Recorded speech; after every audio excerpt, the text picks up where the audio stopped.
fallecer antes de recibir atención médica, ¿verdad? Esto es dependiendo de, a veces, la atención primaria en el momento que se da no es adecuada. Ustedes saben que no todas las personas que están presenciando un infarto pueden saber cómo es el manejo, qué hacer, ¿verdad? No se maneja lo que es el RCP. Entonces, para dar esa ayuda antes de que llegue en la parte médica, ¿verdad? Entonces, el 30% de esos pacientes puede llegar a morir.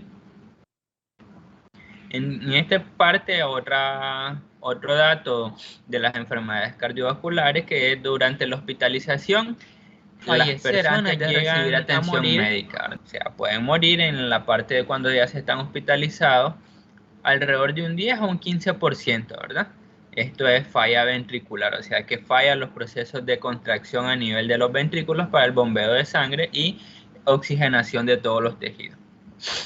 Siempre después de un episodio de accidente cardiovascular hay secuelas, ¿verdad?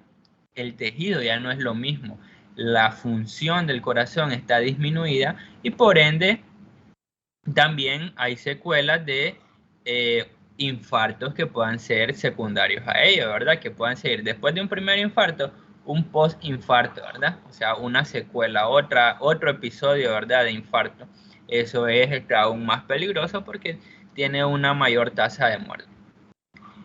A las personas que se recuperan de los infartos siempre quedan con algunas secuelas, ¿verdad? O algunas características secundarias a ello, como es la isquemia cardíaca o alguna arritmia, ¿verdad? Que el flujo, en este caso, el ritmo normal del corazón se ve alterado, ¿verdad? Se ve un poco más aumentado. Entonces, en cuanto a otras características epidemiológicas, el infarto agudo del miocardio es la presentación clínica más frecuente de lo que son las cardiopatías isquémicas. Para que se dé un infarto, primero tiene que haber un proceso de isquemia, ¿verdad? Entonces, la OMS estimó que para el año 2002, el 12% de la población, en este caso, tenía alta tasa de muerte por infarto, ¿verdad?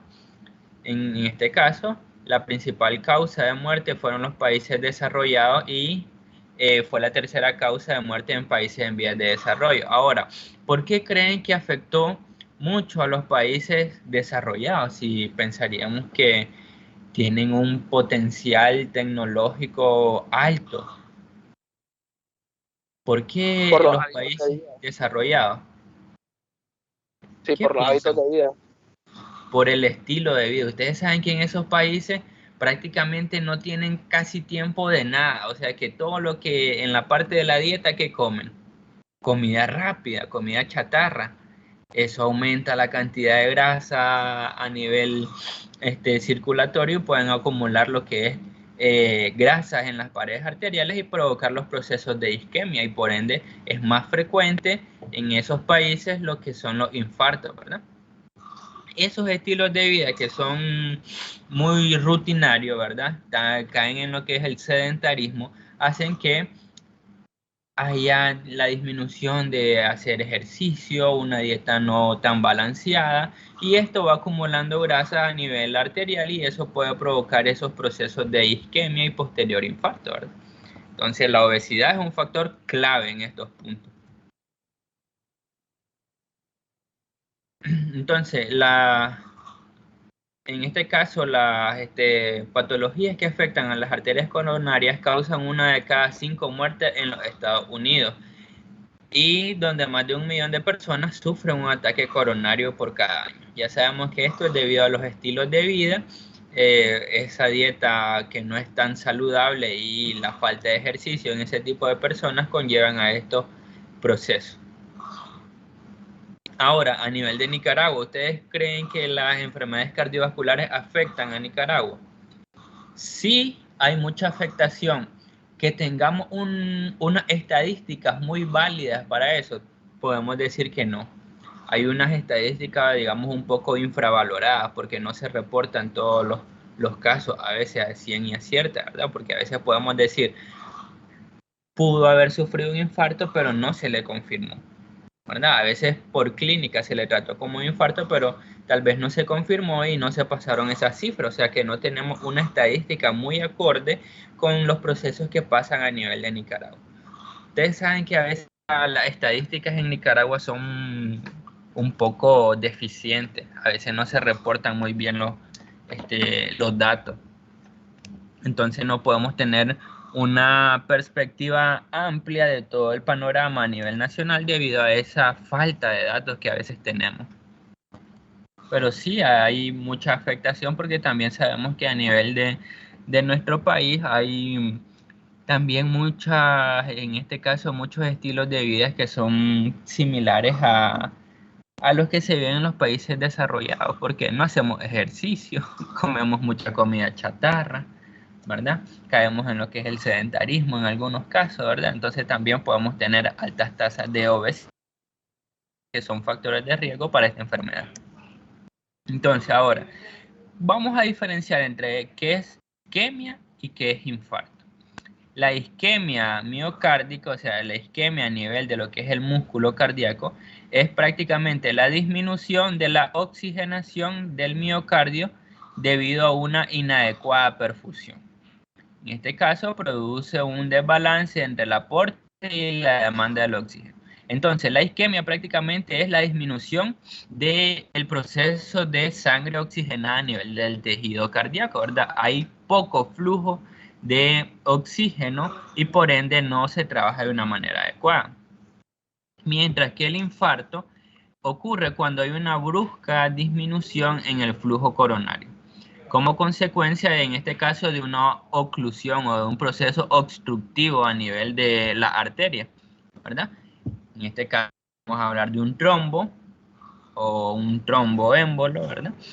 Y en esta parte de las arterias que se ven tapadas, se lleva un proceso de necrosis producto de la baja oxigenación y que no hay un metabolismo adecuado a nivel del tejido miocárdico. Entonces, después de la isquemia, en este caso, vamos a decir, como les decía, después de un proceso de isquemia puede haber un infarto, porque como no hay mucho proceso de oxigenación, entonces el tejido puede entrar en los procesos de apoptosis, ¿verdad? O de necrosis, en dependencia de cómo fue el suceso, ¿verdad? Si fue una obstrucción por un trombo, en este caso que hubo una agregación plaquetaria y se nos fue ahí el trombo a las arterias coronarias y se obstruyó el paso, ¿verdad? Aquí es el paso un poco más lento de la parte de la sangre oxigenada. No hay mucha oxigenación. Y aquí es un proceso de disminución brusca del flujo coronario. O sea, se me obstruyó la arteria. Por ende, no hubo transporte de oxígeno y ese tejido que quedó falto de oxígeno empieza a realizar metabolismo anaerobio. Y eso provoca lo que es la muerte del tejido. Entonces, miremos aquí en esta imagen. Tenemos las arterias normales. Miren, el tamaño de la arteria es mayor, pero en esta parte nosotros podemos ver que hay un proceso de lesión en la arteria, ¿verdad? Miren aquí el diámetro era más grande y aquí disminuyó. Y aquí se puede observar donde está en este caso, un trombo, ¿verdad? Que le está obstruyendo el paso. Como hay obstrucción del paso, la sangre no fluye y por ende no hay oxigenación del tejido adyacente.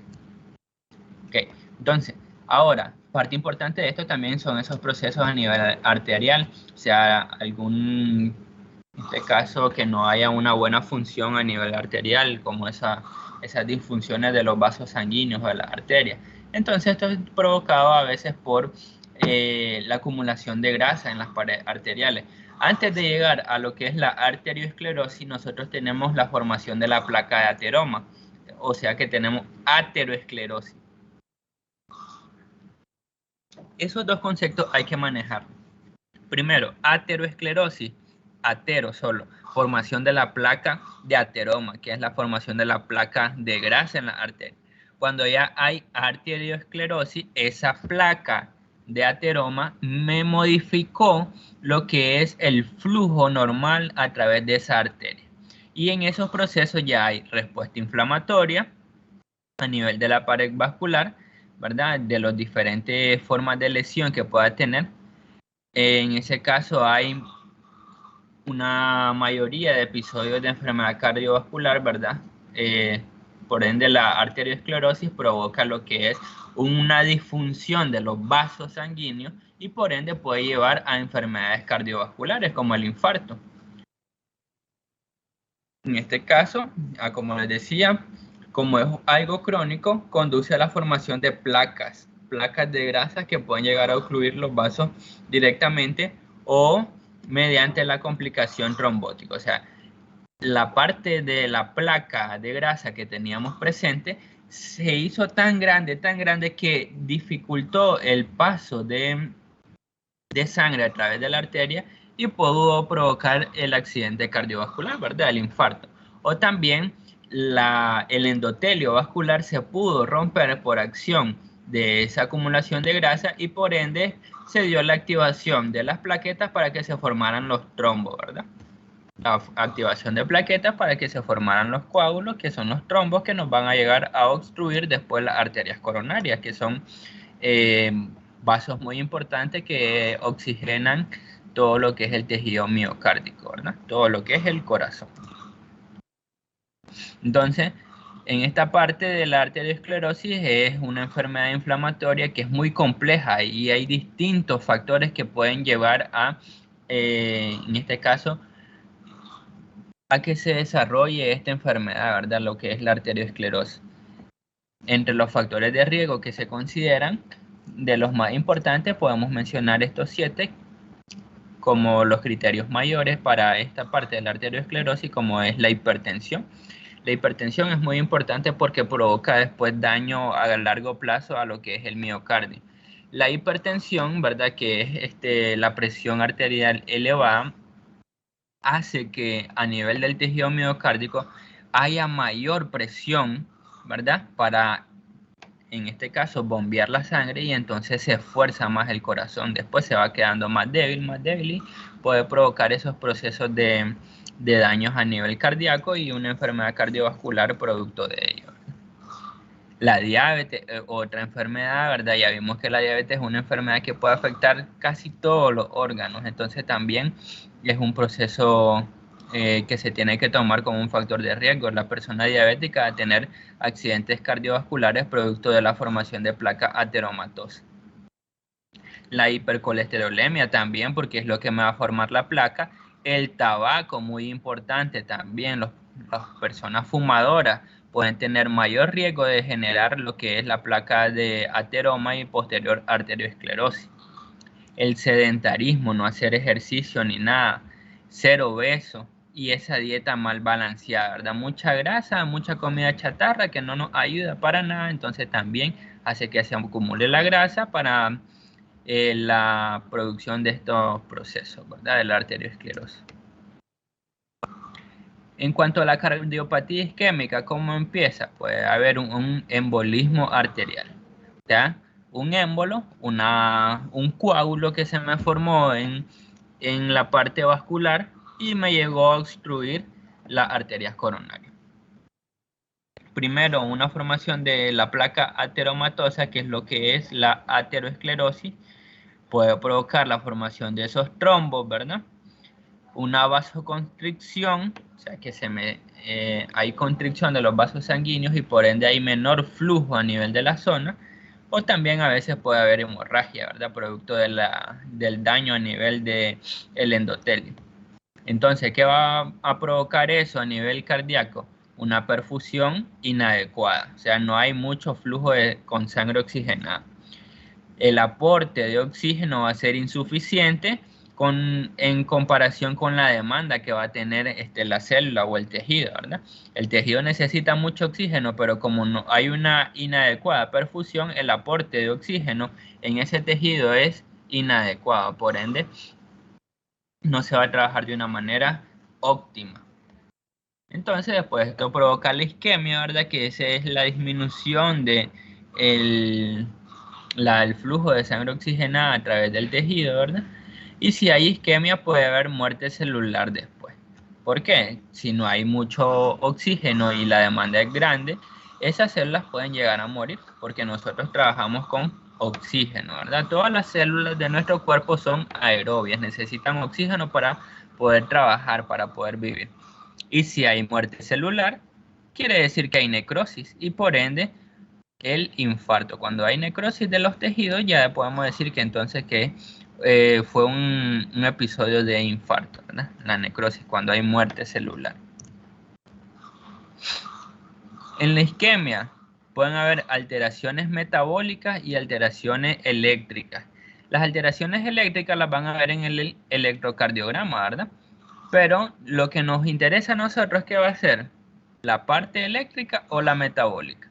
Nosotros no vamos a ir a leer electrocardiograma. Nosotros vamos a ir a realizar las distintas pruebas metabólicas para el análisis de estos procesos a nivel cardíaco. Entonces, ¿qué vamos a tener? Vamos a ver en estos procesos de las alteraciones metabólicas cómo hay un descenso en las concentraciones de oxígeno que se aportan al tejido, la fosforilación oxidativa, que es el producto de obtener energía a través del oxígeno, y los distintos cofactores reducidos, como es el NAC y el FAC, se va a ver disminuido también. Entonces van a disminuir los depósitos de ATP, ¿verdad? Van a disminuir, y también va a disminuir todos los procesos de beta-oxidación. Aumenta la glucólisis anaerobia. Esto es fundamental, ¿verdad? Porque sin oxígeno el tejido se va por la vía anaerobia, sin presencia de oxígeno. Y esto provoca que se aumente el ácido láctico. Y si aumenta el ácido láctico, puede aumentar lo que es los iones hidrógeno y provocar en estos procesos una acidosis metabólica. Como no hay beta-oxidación, ¿verdad? No hay degradación de los ácidos grasos, se aumenta el depósito de triglicéridos. Y después, entonces, todos estos procesos, tanto la parte eléctrica como la parte metabólica, no estoy degradando grasa, esa grasa se acumula, me puede dar un proceso combinado de una alteración mecánica del proceso. No hay una buena, en este caso, contracción del músculo cardíaco para que se aporte el flujo sanguíneo adecuado a todos los tejidos, y por ende entonces no podemos llevar de una manera adecuada la sangre oxigenada a todo el tejido. Entonces, en el infarto agudo del miocardio, ¿qué va a haber? Una disminución brusca y prolongada del flujo sanguíneo. Esto puede ser a nivel de las arterias coronarias o a nivel de, depende del tejido, ¿verdad? Otro tipo de infarto, porque también podemos tener infarto renal, infarto intestinal, infarto a nivel del sistema nervioso, ¿verdad? De los más frecuentes, el infarto agudo al miocardio, ¿verdad? La disminución brusca y prolongada del flujo sanguíneo en las arterias coronarias. Esto es provocado por, como sabemos, una obstrucción debido a la formación de un trombo, o sea, que se me forma un coágulo. Esto puede también atribuírsele a la formación previa de una placa ateromatosa en la arteria. ¿Cuáles van a ser las manifestaciones clínicas? Entonces, el dolor anginoso opresivo de localización precordial, esos dolores en el corazón, ¿verdad? En el pecho que sienten a veces, dolores punzantes.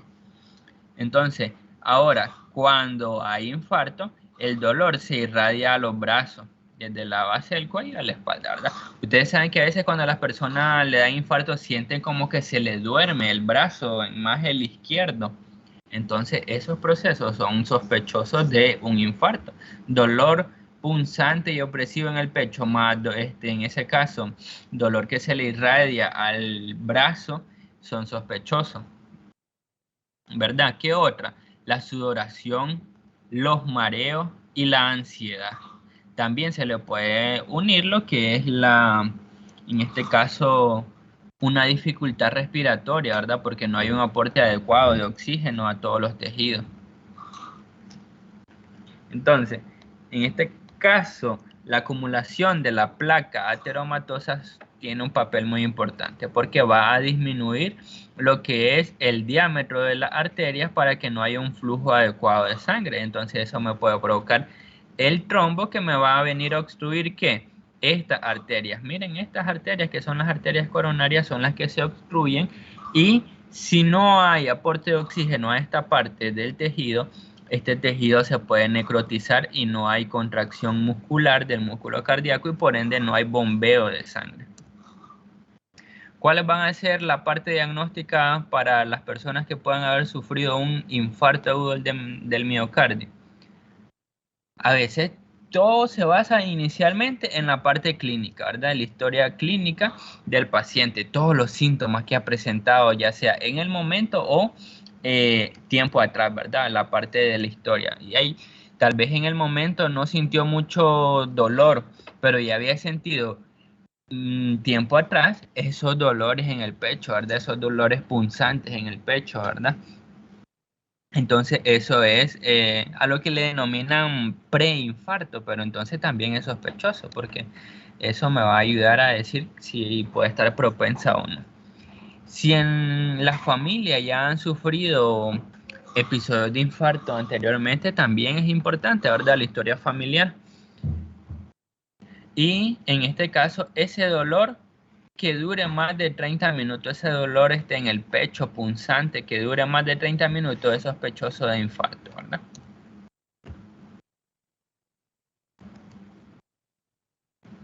Ahora, ¿qué más podemos utilizar para el diagnóstico? El electrocardiograma me indica, ok, eso lo hace la parte médica, ¿verdad? La parte clínica. Nosotros no vamos a llegar a leer un electrocardiograma, ¿verdad? No. Ahora, los índices específicos de inflamación tisular, ok, pero en este caso, para saber si hay inflamación en el tejido no lo podemos observar, porque tendríamos que hacer una biopsia para saber cómo está el tejido, pero eso no lo podemos hacer. ¿Se imagina quitarle un tuquito del tejido del corazón a alguien? No se puede, sería algo muy invasivo cuando hay pruebas un poco menos invasivas antes de eso. ¿Cómo cuáles? En la biometría, miro el aumento de los polimorfonucleares por procesos inflamatorios, como hay procesos inflamatorios en el tejido, por ende se me va a aumentar las células del sistema inmune que se activan en los procesos inflamatorios, los polimorfonucleares. Pero este es un proceso que va a estar aumentado y puede persistir de 3 a 7 días, o sea que a veces puede ser en el momento que le dio el infarto, no pueden estar elevados, pero tiempo después sí. Entonces, ¿para qué me ayuda? Solo para confirmar el diagnóstico de que ese paciente sí tuvo un infarto y monitorearlo después mejor. El aumento de la BSG y de la PCR, ¿verdad? La proteína C reactiva, que son dos pruebas para ver los procesos inflamatorios. Ahora, en los marcadores bioquímicos cardíacos vamos a tener alteración en las siguientes enzimas que la podemos encontrar en el suero. CKMB, que es la creatinquinasa de la parte del miocardio, ¿verdad? Entonces, esta creatinquinasa es una de las proteínas, una de las enzimas que está en el proceso de creación del ATP y obtención de energía en el músculo. Degradando el fosfato de creatina en creatina, ¿verdad? Es una interconversión y de esa manera el músculo obtiene ATP. Las transaminasas, más que todo la GOG, ¿verdad? Un poco la GOG más que todo, ¿por qué? ¿Qué habíamos dicho de la GPT? La GPT es más indicativa para hígado, mientras que la GOG está distribuida en más tejidos. La tenemos en eritrocito, en hígado, en músculo y en corazón. Entonces, la GOT la puedo ocupar, pero además de ello me tengo que hacer uso de otras pruebas que me confirmen, ¿verdad? Porque ahí, si mando GOT y me sale alterada y no mando las otras pruebas que son marcadores cardíacos, pues que esa GOT sea alterada, ya sea por hemólisis, por un proceso de rhabdomiólisis, o sea que hubo un desgarro muscular, o un proceso de lisis hepática, ¿verdad? Una hepatitis me puede aumentar la GOT, entonces tengo que mandar otros marcadores bioquímicos, ¿como cuáles? La mioglobina también se puede mandar, una proteína que almacena oxígeno en el músculo. También puedo mandar mioglobina. Las troponinas, ¿verdad? Las troponinas, que son de las proteínas que están involucradas en el proceso de contracción, y la CPK total. No, si yo tengo que mandar CPK total y CKMB. CPK y CK es lo mismo. Este es creatinfosfoquinasa y este es creatinquinasa, es lo mismo, es la denominación distinta, pero estas son totales, o sea, de todas las isoformas que pueden existir, y esta solo la específica para miocardio, ¿verdad? La MB. Entonces, ¿cuáles van a ser estas características de estos marcadores bioquímicos? La creatinquinasa, ya ven, CK o CPK, está localizada en el citoplasma y en la mitocondria, pero tiene distintas isoenzimas. La CPK-MB, la CPK-MM, CPK-BB, ¿verdad? Estas están distribuidas en distintos grupos. Miren, CPK-MB en corazón, CPK-MM en músculo, CPK-BB en glóbulos rojos, en los riñones, en el sistema nervioso central. Está distribuida en muchos tejidos.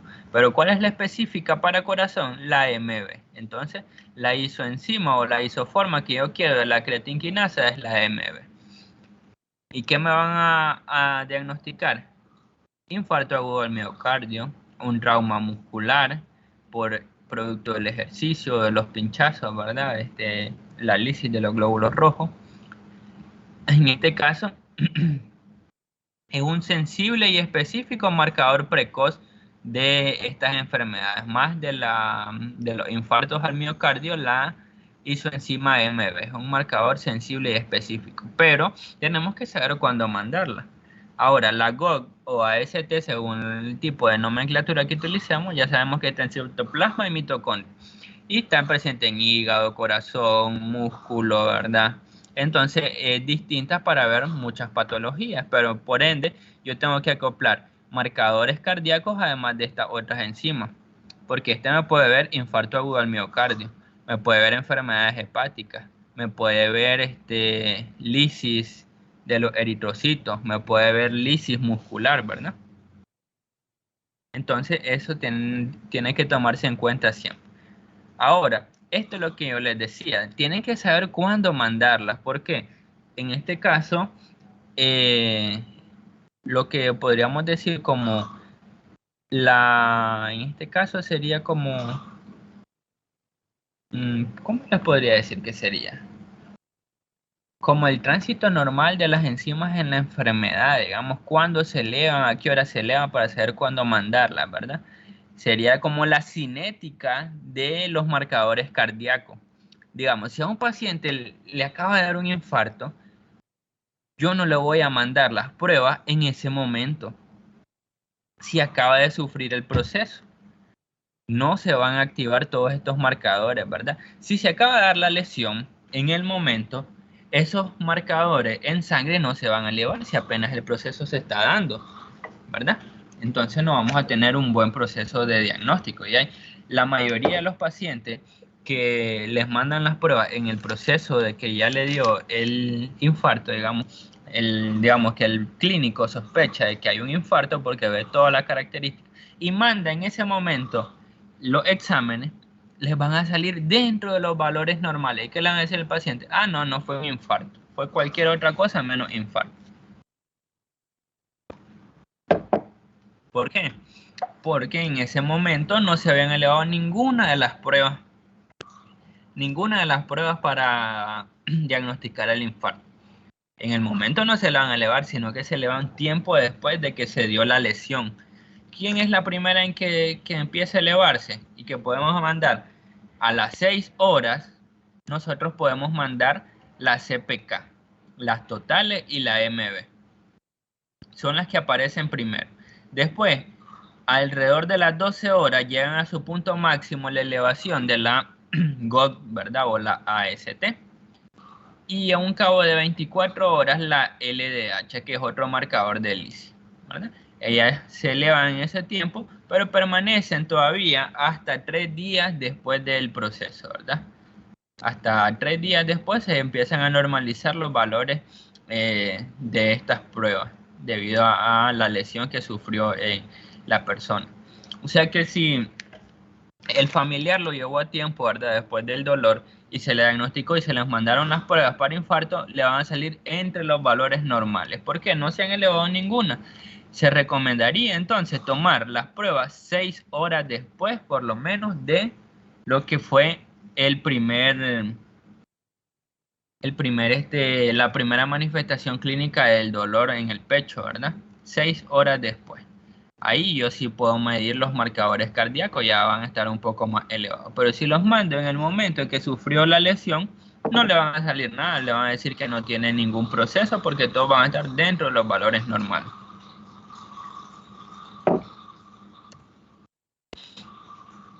Ahora, la LDH está distribuida en todos los tejidos y ya como les dije, no es muy específica, puede ser hepático, renal, alguna distrofia muscular, puede haber también por hemólisis de los eritrocitos y el infarto, así que no es muy sensible. Pero también me indica cómo va evolucionando los infartos, porque los valores, en este caso prolongados de esta enzima, pueden ser indicativos de que todavía hay procesos de lesión. La mioglobina, que va a estar presente, y las troponinas. Las troponinas, que son de las proteínas que regulan los procesos de contracción muscular, me van a indicar si que hay procesos de lesión a nivel del corazón, como los infartos o algún trauma muscular, ¿verdad? Entonces, ¿cuál va a ser el proceso? La cinética de la creatinquinasa, la total y la de origen miocárdico, me va a indicar los procesos de necrosis y cuándo se van a ir aumentando. Primero elevan su concentración a las 6 horas y se mantienen de 18 a 30 horas. Miren aquí, inicio de las primeras 3 a 6 horas después del comienzo de los síntomas. O sea, desde que le dio el dolor, lo más recomendado es medirla entre las 3 a las 6 horas después del comienzo del síntoma, o sea, después del comienzo del dolor.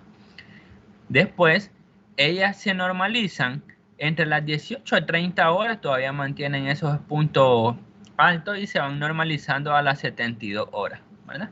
3 días después se van normalizando. Entonces, si yo lo mando a la hora después de que le dio el infarto o la sospecha, ¿verdad? El dolor en el pecho, a la hora le va a salir dentro de los valores normales, no le va a salir nada. En este caso, nada alterado. Pero si ya se la mando en el tiempo adecuado de que ellas aumentan la concentración en sangre, por lo menos en el periodo de 3 a 6 horas, ya voy a ver un aumento significativo de las concentraciones en sangre de estos marcadores y yo puedo decir que pudo haber sido el infarto, ¿verdad? Lo que atacó. Entonces, vamos a ver aquí el horario en el que se van a aumentar esta enzima para ver el daño al miocardio, ¿verdad? La mioglobina, ¿a qué hora se va a elevar o en qué momento? Entre las 2 a 3 horas. Alcanza su punto máximo ¿en qué periodo? Entre las 6, 8 u 12 horas, ¿verdad? Podemos decir entre 6 a 12 horas alcanza su punto máximo la mioglobina. Y desciende de 2 a 3 días después del proceso. Después de 2 o 3 días después de que dio el dolor en el corazón, ¿verdad? El dolor en el pecho punzante, muy fuerte con irradiación del dolor al brazo, entonces podemos decir que a las 24 o 36 horas los valores de mioglobina se normalizan, ¿verdad? O sea que yo esperaría primero por lo menos 3 horas para ver que se vayan elevando. La CPK-MB y la CPK total dijimos que es un periodo entre 3 a 6 horas. Van a alcanzar su máximo a las 12 a 24 horas y se estabilizan entre los 3 días, ¿verdad? Las 72 horas. 3 a 4 días esta y 2 a 3 días la MB. Las troponinas, tanto la T como la I, un poco más la I para la parte del corazón, se aumentan entre las 2 a las 4 horas y la otra entre 4 y 6 horas. Entonces, ¿cuál va a ser un poco mejor el proceso de enviar? Lo envío de una manera en conjunto para que no estemos pinchando a cada rato. Sería una manera más óptima, por lo menos a ¿cuánto tiempo? Entre las 3 y 6 horas iniciales, porque estos marcadores, la CKMB, la mioglobina y las troponinas se elevan en esos periodos y son los marcadores más importantes del daño al corazón, ¿verdad? Entonces la tenemos que mandar en estas primeras horas. o también en el punto máximo, ¿verdad? Pero si las mandamos antes de que empiecen a elevarse, nada nos va a salir. Ahora, causas de aumento de la actividad de la CK, cuando es origen muscular, ¿verdad? El ejercicio, algún trauma del músculo, masa muscular grande, ¿verdad? Cuando hay mucha masa muscular, ¿verdad? Cuando van y se hipertrofian los músculos en el gimnasio, o el uso de alcohol también. También puede activarse la actividad cuando hay enfermedades del sistema nervioso central. Ya les dije, infarto en el cerebro, infarto cerebral, las meningitis o las lesiones a nivel del sistema nervioso, ¿verdad? Una lesión cefálica a nivel de lo que es el cerebro puede también aumentar la actividad de la creatinquinasa. Y la enfermedad cardíaca, ¿verdad? El infarto agudo del miocardio o la radioterapia mediastínica, cuando hay un proceso de tumores, ¿verdad? En el mediastino. Puede aumentar la actividad de la CK. Enfermedades que pueden ser de otro órgano, ok, la neumonía, el infarto del colon, algún carcinoma, o en algunos casos también puede haber aumento de su actividad en el hipotiroidismo o en los procesos sépticos, ¿verdad? ¿Cuáles son los factores de riesgo para estas enfermedades cardiovasculares? Los importantes: diabetes, la hipercolesterolemia, alto el colesterol, que fume, que tenga la presión arterial alta,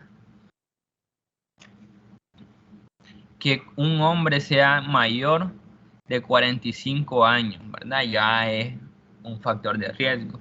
Y en las mujeres de mayores de 55 años o las que están en los periodos de posmenopausia, ¿verdad? Y que no tienen tratamiento con estradiol. Los hombres también son más propensos debido a los estilos de vida un poco más sedentarios, que hay antecedentes familiares y que hayan algunos eventos cardiovasculares previos. Pueden ser factores de riesgo para tener este infarto. Ahora, los factores de riesgo coronario. La hipertrofia ventricular izquierda, producto de la hipertensión. La hipertensión provoca hipertrofia del corazón, lo hace más grande, entonces no es adecuado el flujo, entonces también puede provocar estos procesos a nivel cardíaco, ¿verdad? Los infartos. El uso de sustancias psicoactivas, ¿verdad? Como la cocaína, que sea obeso, tenga una vida sedentaria. También el uso de anticonceptivos orales para las mujeres puede ser un factor de riesgo. La proteína C reactiva alta y el fibrinógeno también, porque pueden provocar este proceso de formación de coágulos, ¿verdad? Alto el fibrinógeno, puede haber más proteínas que se coagulen, ¿verdad? Que puedan coagular y formar los coágulos. En este caso, los factores de riesgo más prevalentes en los infartos, miremos quién va de la mano: hipertensión arterial y el tabaco son de los más frecuentes. El tabaco es uno de los grandes factores de riesgo que afectan a las personas que han tenido infarto. Además de la hipertensión, la dislipidemia y la diabetes mellitus, ¿verdad? Son de los más frecuentes de los factores que me pueden dar la aparición de un infarto agudo del miocardio. Porque producto de una diabetes mellitus hay dislipidemia, y con la dislipidemia pueden haber hipertensión, y el tabaco ayuda al depósito de las grasas en las arterias cuando hay un proceso de dislipidemia, ¿verdad? Entonces todos ellos son como muy relacionados, así que nos tenemos que cuidar de todo eso. Aquí otra de las cinéticas: mioglobina, CK, troponina y CKMB. Las primeras van a irse aumentando en las primeras 6 horas. Llegan a su punto máximo ¿a qué hora? Entre las 12 a las 24 horas después de el primer inicio del síntoma. O sea que tenemos que irlas monitoreando en las primeras 6 horas para que vayan elevándose, y cuando llegan a su punto máximo a las 24 hay que chequearla de manera periódica, digamos, en ciertos periodos de tiempo. Si no, podemos indicar eso, que no hay lesión porque salieron todos entre los valores normales. ¿no? Lo mismo aquí. Miren, mioglobina, CK total, CKMB, la troponina T, troponina I y la LDH. La mayoría se van a aumentar en las primeras, en este caso en las primeras 6 horas, ¿verdad? Llegan a su punto máximo entre las 12 a 24 horas para que nosotros podamos estar viendo. Después, ¿a los cuántos días se empiezan a normalizar? Unas empiezan a normalizarse a los 4 días, 3-4 días, otros incluso a los 10-12 días. Como el caso de la troponina T, miren, se empieza a normalizar como a los 10-12 días. La LDH también habíamos dicho que entre los 10 a los 12 días empieza a normalizarse. Las otras no se normalizan a los 3-4 días, empiezan a disminuir los valores, ¿no? Entonces, ¿qué pasa ahí? Acumulación de grasa puede provocar esto. Mayor permeabilidad del endotelio, hay migración de los leucocitos, hay procesos de inflamación y daño a lo que es el endotelio y también la estabilidad del vaso. Miren aquí, ya aquí estaba normal, pero cuando hubo migración de todos esos leucocitos, hubo un proceso inflamatorio en esta zona. Entonces, en estos procesos puede que haya activación de las plaquetas, se adhieran y activan, y después esta placa que se me va formando se puede dañar y puede formar lo que es la liberación del trombo, ¿verdad? Aquí empieza lo que es la formación de la placa.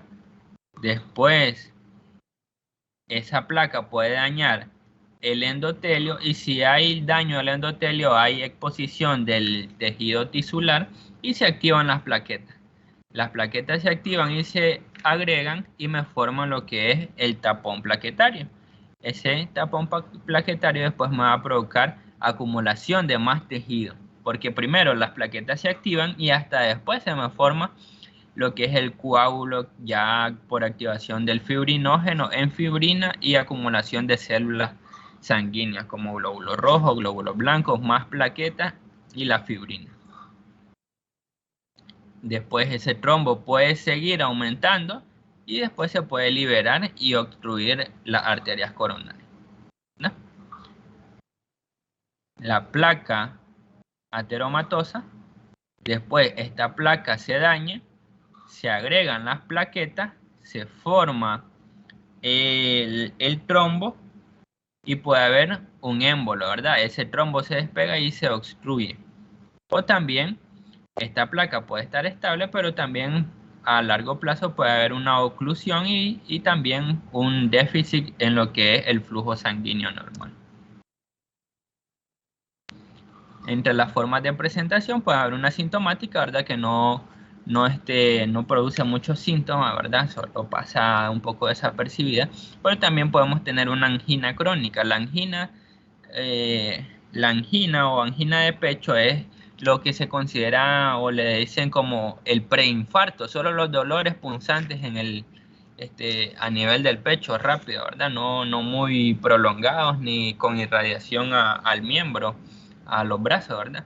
Solo el dolor en el pecho es la angina, ¿verdad? Eso puede ser una de las formas de presentación de esas enfermedades, ¿verdad?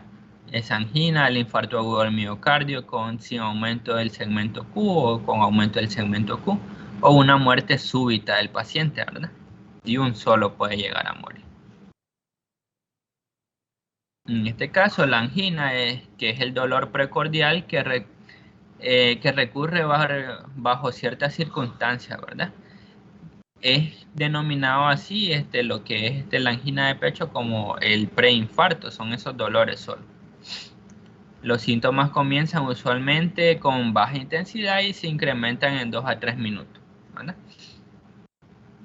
Si estos síntomas, ¿verdad? Les decía que esta angina solo es como el dolor, pero si no es muy prolongado, pero si se prolonga más de los 30 minutos, sí es sospechoso ya no de angina o dolor precordial, sino es de que es un posible infarto, ¿verdad? ¿Qué habíamos dicho? El dolor en el pecho, punzante, que se irradia a los miembros y que tiene una duración por lo menos de 30 minutos. Si eso sigue en 30 minutos, entonces ya no es angina o ese dolor precordial, sino que ya estamos sospechando de un infarto.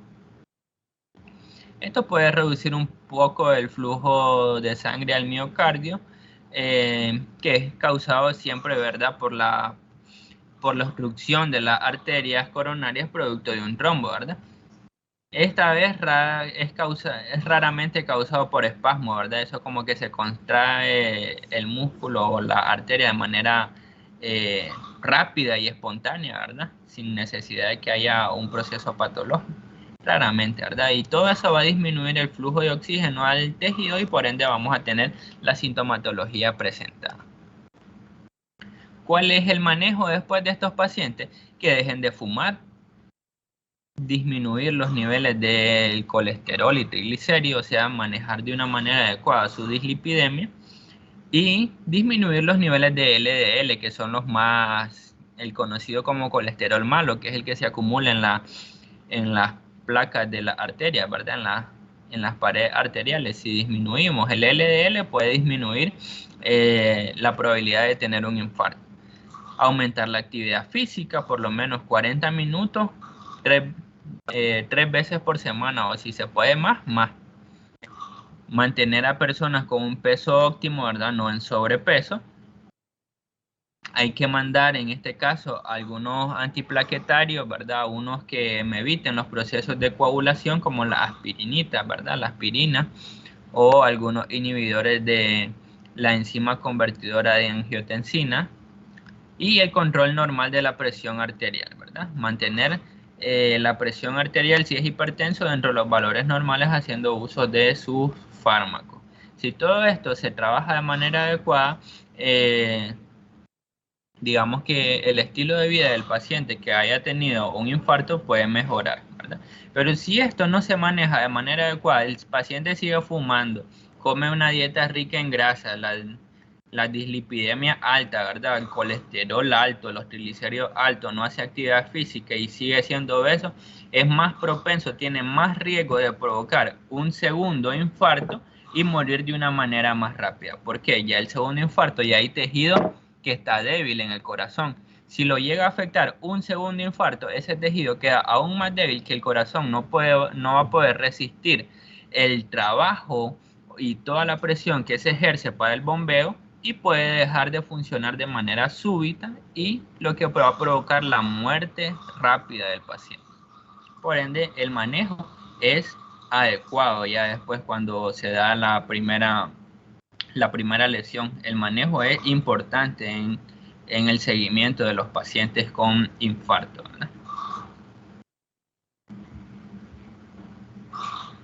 Entonces, chicos, esto sería todo por la actividad del día de hoy, un poco rápida porque hay otras actividades que realizar.